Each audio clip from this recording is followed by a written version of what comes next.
बिस्मिल्लाहिर्रहमानिर्रहीम। मैं हूं आपका मेज़बान डॉक्टर मोहम्मद लियाकत और आप देख रहे हैं doctor Mohammad Liaquat YouTube channel.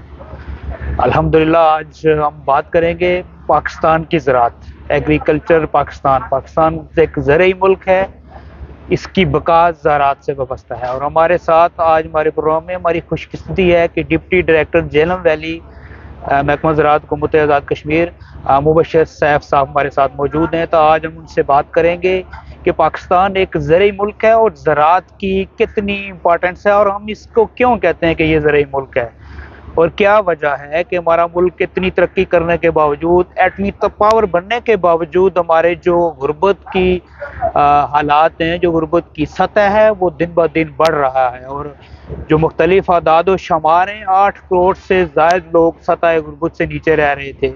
ये जो मैं ये बात कर रहा हूँ, ये सैलाब आने से पहले की बात है। और अब जो मौजूदा सूरत हाल, सैलाब आने के बाद वो जो इन्फ्लेशन है, डॉलर रेट बढ़ा है, मुल्की सियासी अदम इस्तेकाम का शिकार है। तो जो गुर्बत की तादाद है, गरीब लोगों की तादाद है, सतह गुर्बत है, जो माहिरीन बताते हैं वो 15 करोड़ से ज़्यादा क्रॉस कर गई है। तो आज हम बात करेंगे कि ये हमारे मुल्क की बका किस तरह वाबस्ता है। तो सर अस्सलाम वालेकुम। वालेकुम सर अस्सलाम। Welcome to show. बहुत शुक्रिया।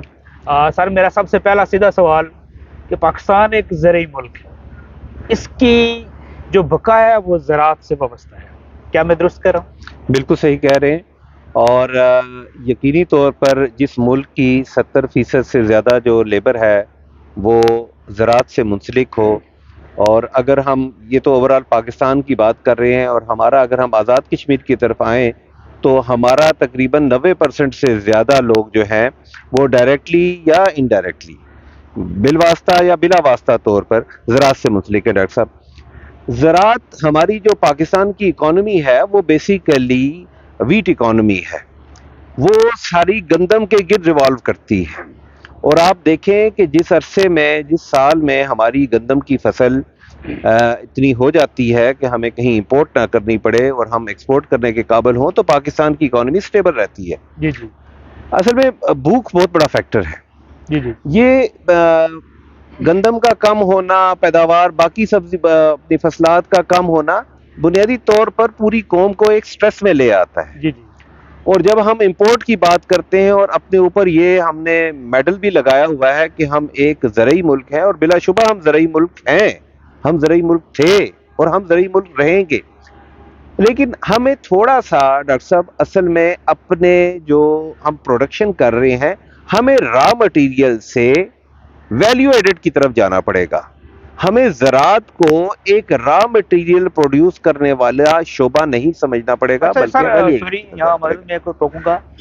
यहाँ एक मेरा सीधा सवाल है, क्या सर पाकिस्तान ज़रई मुल्क होने के बावजूद इतनी खूबसूरत, मैं अक्सर ये बात कहता हूँ कि ये मुल्क नहीं, ये जन्नत का टुकड़ा है। अब मैं ज़राअत के हवाले से बात करता हूँ, क्या हम डिफ़ॉल्ट कर जाएंगे? हम कभी भी डिफ़ॉल्ट नहीं करेंगे, और इंशाअल्लाह हम कभी भी डिफ़ॉल्ट नहीं करेंगे।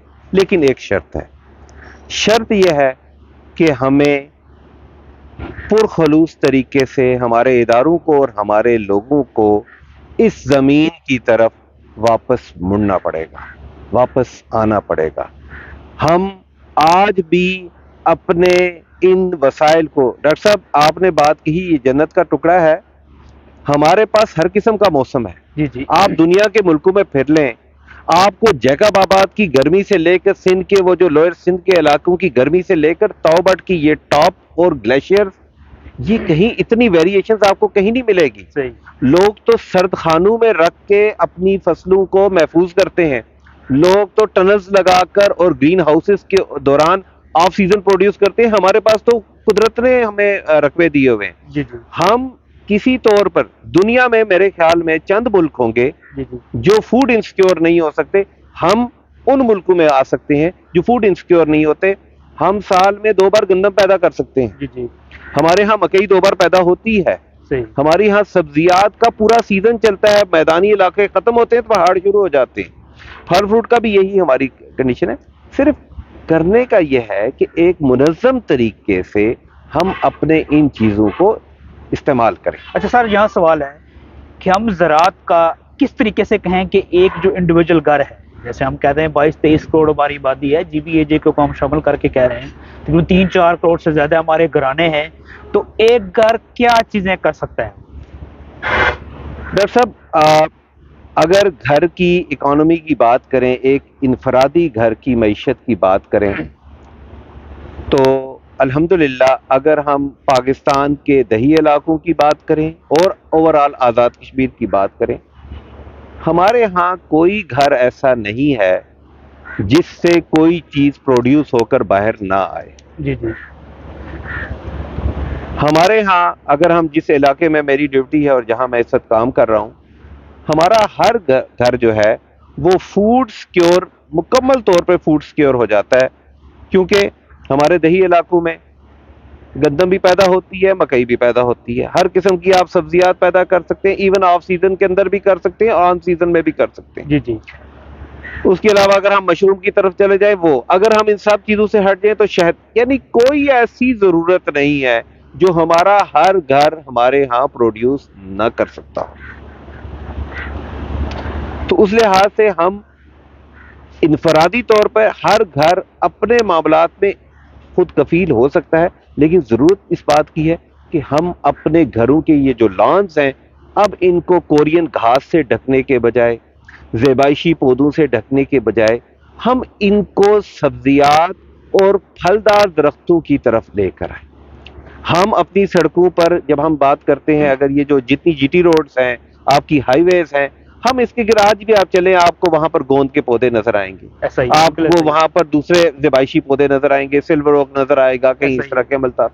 اس کے بجائے اگر ہمارے پاس اتنی زمین ہے، ہم اسی چیز کو پھلدار درختوں کے لیے استعمال کریں، جی جی اپنے ڈیمز کے کناروں پر، اپنی مین سڑکوں پر، اپنے گرین ایریاز پر۔ آپ دیکھیں کہ ہمارے ہاں کس چیز کی کمی رہ جاتی ہے۔